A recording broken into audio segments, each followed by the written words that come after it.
Okay, welcome back. And for our final lecture on sex and gender. And if you have the outline, we're on Roman numeral 9. The topic, if you don't have the outline, not that important. The topic is, how should human relations look according to a Western civilization? We'll start with the unit of the family. This is another word that has been manipulated to redefine that definition from what it is traditionally, some of it innocently and some of it deliberately. So let's start with its original meaning. A family is, quote, a group of one or more parents and their children living together in a unit. A group of one or more parents and their children living together in a unit. Here's the word used in a sentence. The family lived in a large house with a lot of land. Another definition is a group of closely related individuals. So we can draw a couple of conclusions from this definition. First of all, a married couple is not a family. You can get married, but you don't have a family yet because you have no children. This has come out in the past, whether the argument from tradition you may have heard is somebody would get married, they had no children, and then they decide they're going to get a divorce, and then they say, was the marriage consummated? So it refers to either sleeping together or having children together. So that's the idea.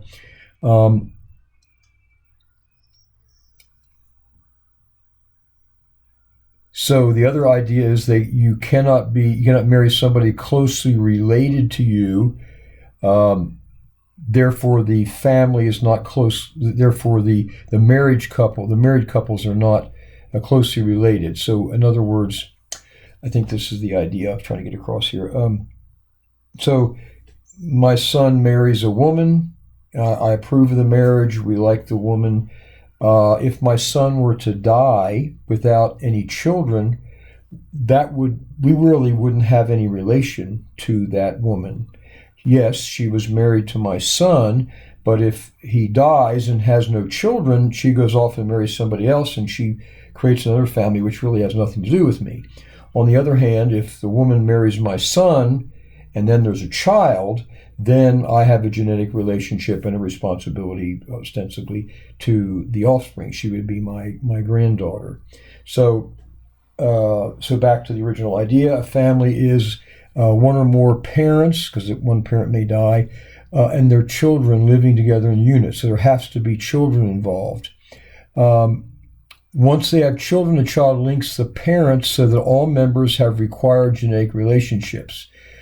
Now, they like to play with this word, and they will put adjectives on it: traditional family, nuclear family, and then in one television show, modern family. So anytime there is a adjective on it, you know they're trying to play with the word. So you should immediately get little lights should flash on if you're worried about this issue, that is. Little light should flash on when they throw an adjective in the front of it. We reject the term traditional family because it immediately says that the family that I just defined for you, a group of one or more parents and their children living together in a unit, there's something else that's a family. So I don't even use the word. There's no such thing, in my opinion, as a traditional family. There is a family, and a family is what it is. So why don't you just create a new term for it? Why do you have to connect it with family? They're trying to slide you into accepting something that is not part of the original definition. You get my drift here. So that's a manipulation, traditional family. So I reject the term traditional family as a manipulation. The other term, which is useful, is nuclear family. This can be used legitimately to exclude cousins and people that are only related by marriage. There's not a genetic link. And so that word seems to be a useful one that doesn't seem to be trying to alter the definition of family. So traditional family, reject it because it's suggesting that there's another kind of family other than the one I defined. Nuclear family is simply an idea that they're related either by marriage or whatever. A nuclear is just trying to narrow the size of the family down. It's probably okay. Another name for nuclear family is conjugal family, or the family of procreation, the people that you and your wife actually generate from your body. So nuclear families are comprised of married partners and their offspring. Extended families include at least 3 generations, and then we cease to have names for them. Well, few at the lower ends. So you have grandparents, married offspring, and grandchildren, and we do use the term great grandparents, but we don't generally refer to the children of the great grandparents as being related to us. And we have to limit these definitions to some degree because in reality we're all descended from Adam and Eve, or the genetic Eve that the geneticists have postulated, and also the genetic Adam. Either way, we're all related. All living human beings are related. The Bible says we are, and so does genetic analysis, modern genetic analysis. We're all related. So you have to have some kind of words, and you also have to cut off the family definition at some point. So that's what we do traditionally. The second notion of the Western view of families, or families that we're under. We have different genders, and people have different positions due to age, due to psychological factors. So members have different responsibilities.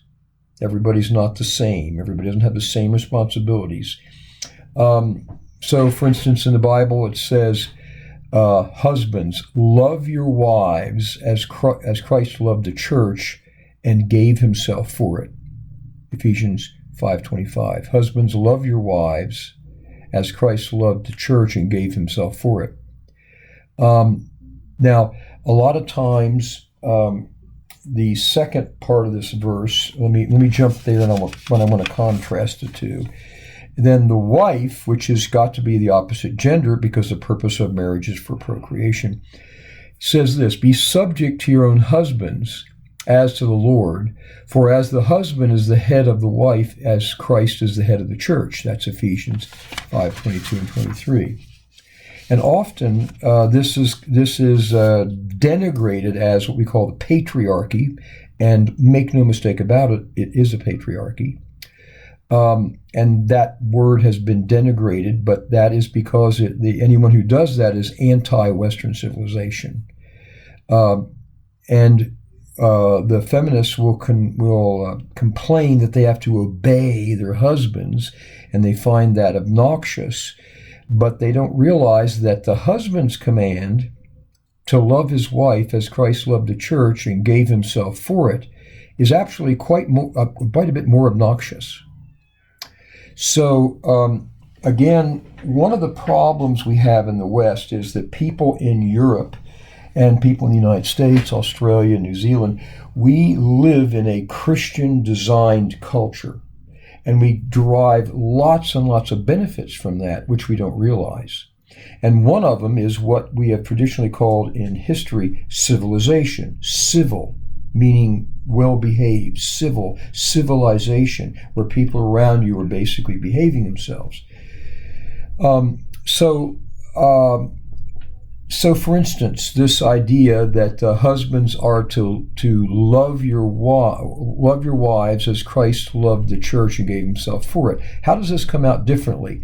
You can see this very clearly if you compare other cultures that have a different set of commands behind them. So Mohammedanism, or even animism, or ancestor worship. And I'm going to use 2 stories. There was a PBS special, and although I'm not as liberal as PBS, they do pretty fantastic documentaries. I've had a number of them where they show you information and you think they're going one direction and they actually contradict themselves at the end. I think that's important. I think that's intentional. Whoever's making these documentaries, and they're different people, but maybe they're trying to show both sides. That's what we should do. However, in this one particular documentary, there was this young girl, and she was doing some kind of overseas work. She was coming from a Muslim country, and on the documentary, she was afraid to be too specific about where she was because the people that had her there could be punished. Anyway, she was over there probably for the government's program. What's it called? Where young people sign up and do work overseas for minimal amounts of money, putting water supplies. Anyway, I think she was doing that. President Kennedy started it. The name is escaping me right now. But anyway, she's giving this interview on this documentary, and she's coming back from someplace, and she's on a car ferry. So I'm assuming it's the Red Sea because there's not a lot of water over there. So she's on a car ferry coming across. And basically the ferry begins to sink. And so she says, "Oh, well, shoot, we better get to some life preservers." So what she's telling us, what she observed, first of all, the Muslim women on the ship dropped to their knees and began praying. The men were all going for the life jackets.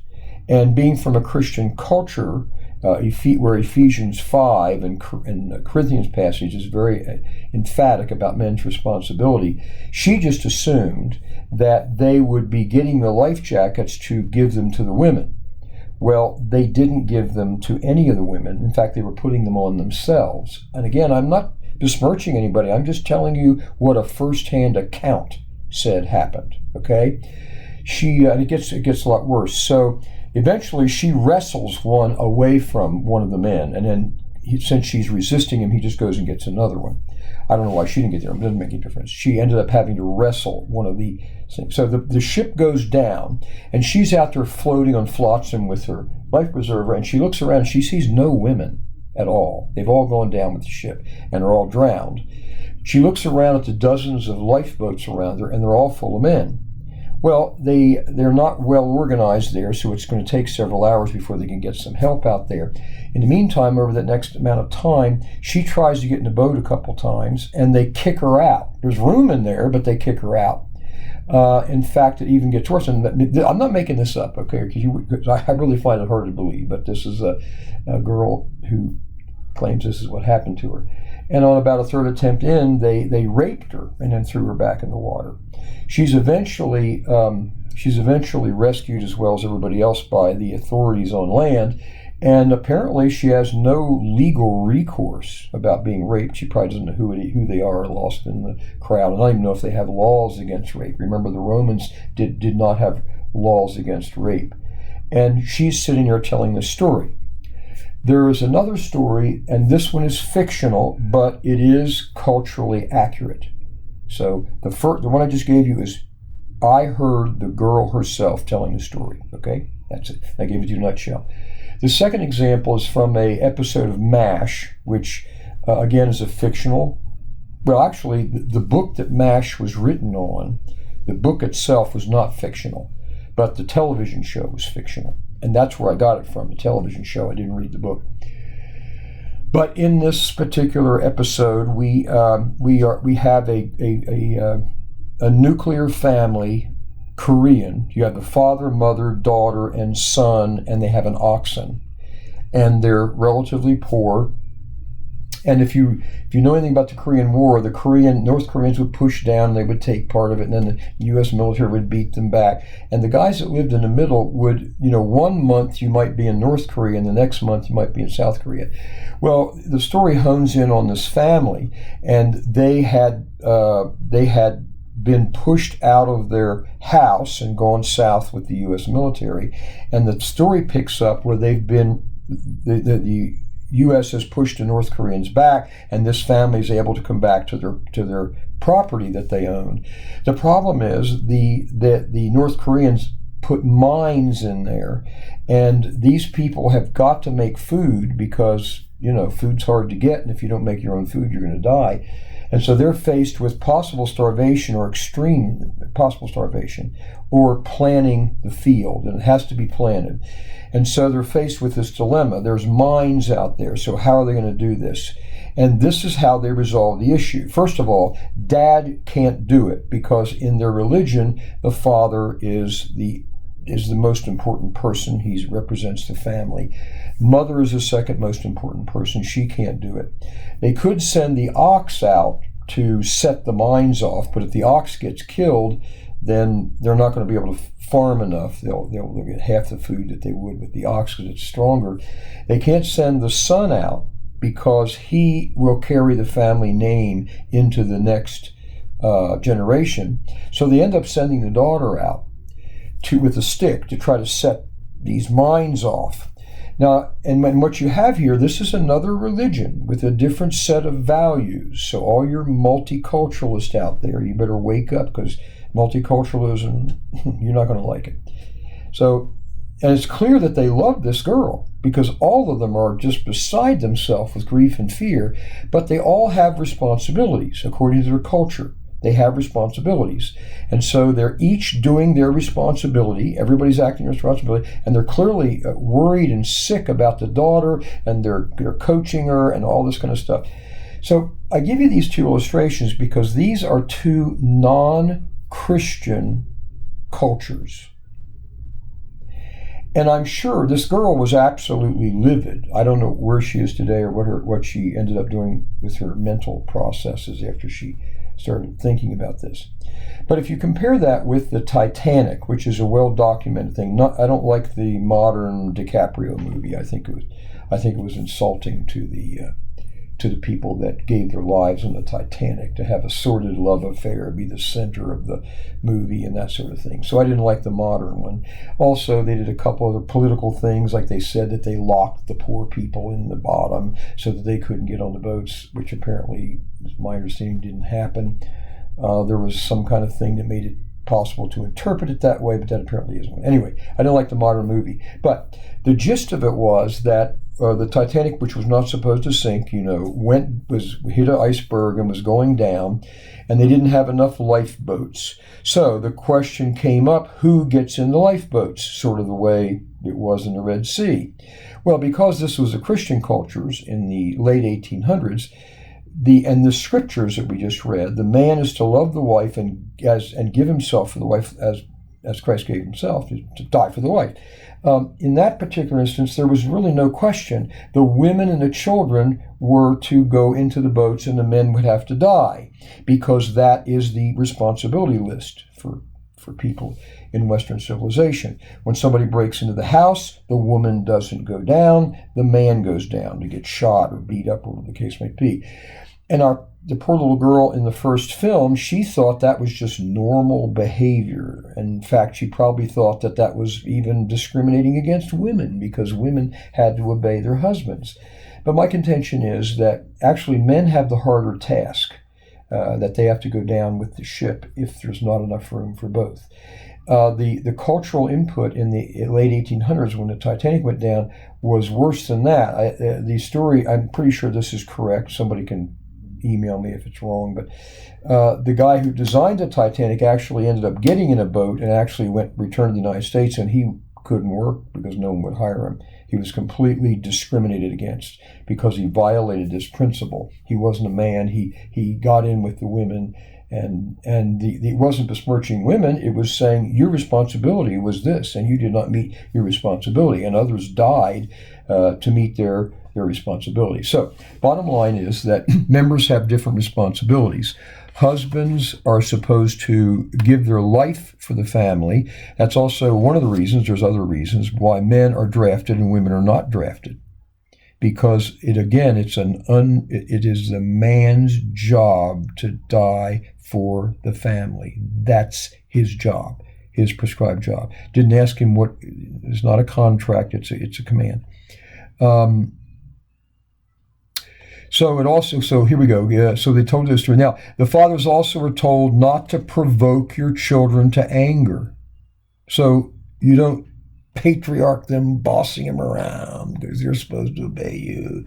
You're supposed to love them, meaning you nurture them and bring them along, but we'll find later you are in charge. You're responsible. It says to fathers, do not provoke your children to anger, but bring them up in the discipline and instruction of the Lord. In other words, teach them to behave properly, not let them do whatever they find natural or whatever what they find inside of them, who they are. No, you teach them to do the right thing. That's what you do. So wives are to obey their husbands. I often mention this to one of my very smart students. She had arranged where she knew the boy she was going to marry. This is high school. She knew the boy she was going to marry. She was going to be the boss. She was going to make all the money, and he was going to take care of the house. And they had this kind of thing all arranged, as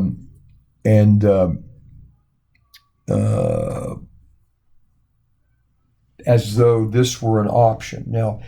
And basically when I asked her about who was in charge, she goes, well, we're both going to make the decisions. And I don't know how far you think of this ahead, but if you have two captains on the Titanic and you're headed toward the iceberg, and one says port and one says starboard, what are we going to do? You ram right into the head first. Instead of swiping it, you run head first into it. That's simply trying to illustrate the fact you can't have two heads. You have to have one. Now, what ends up happening is because the husband loves the wife, he listens to her. In fact, my wife makes most of the decisions around it. Why? Because I don't really care, quite frankly. She's more picky about things, and usually when she does it, works out really good. So go ahead and do it. However, if I say no, then it's a no. And so you always have this dynamic. However, somebody has to be, you have to know who has the final decision. So when you're in an argument and you're heated, you already, before the argument began, you knew who was going to have the final word. There's no question about it. In the meantime, you can discuss, you can argue, but there has to be before the argument begins, you have to have a preconceived leader, so you can solve the issue. If you're both in command, then this argument would continue indefinitely and probably result in, divorce or something.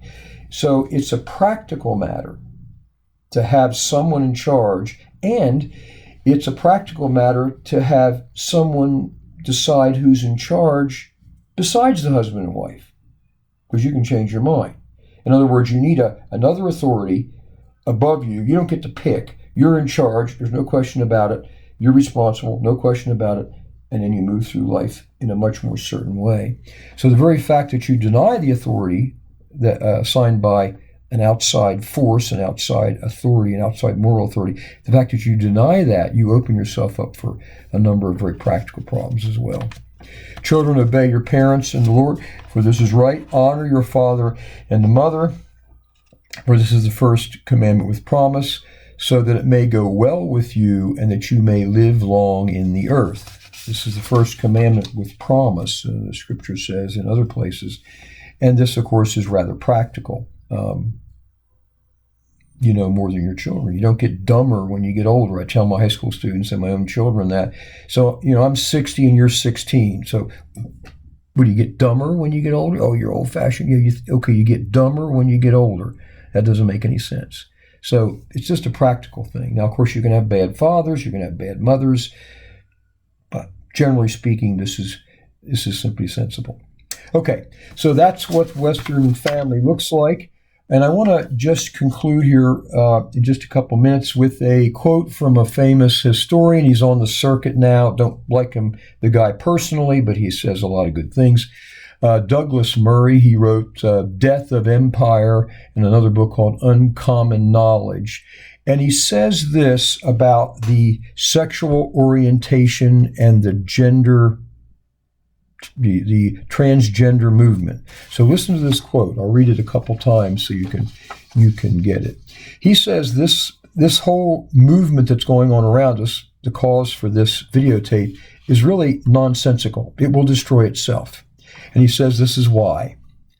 We take something, and this is a quote, we take something we are not sure is fixed. In this case, he's talking about sexual orientation. And say that we are born that way. And then things that we are sure about, scientifically, that is, what sex you are, and say that it is totally a choice. It's self-contradictory. So let me repeat it. We take something we are not sure is fixed, sexual orientation, and say we're born that way. We can't help it. And then we take things that we are sure about, that is, whether we're a male or female, and we say it's totally a choice. This is asking us to believe a lie. And the quote is excellent, and I would use it. We take something we are not sure is fixed, sexual orientation, and say we're born that way. There's nothing we can do. It's who we are. And then we take things we are sure about, whether we're a male or a female, and we say it's totally a choice. You can choose to be one or another. This is asking us to believe a lie, says Murray. Ciao.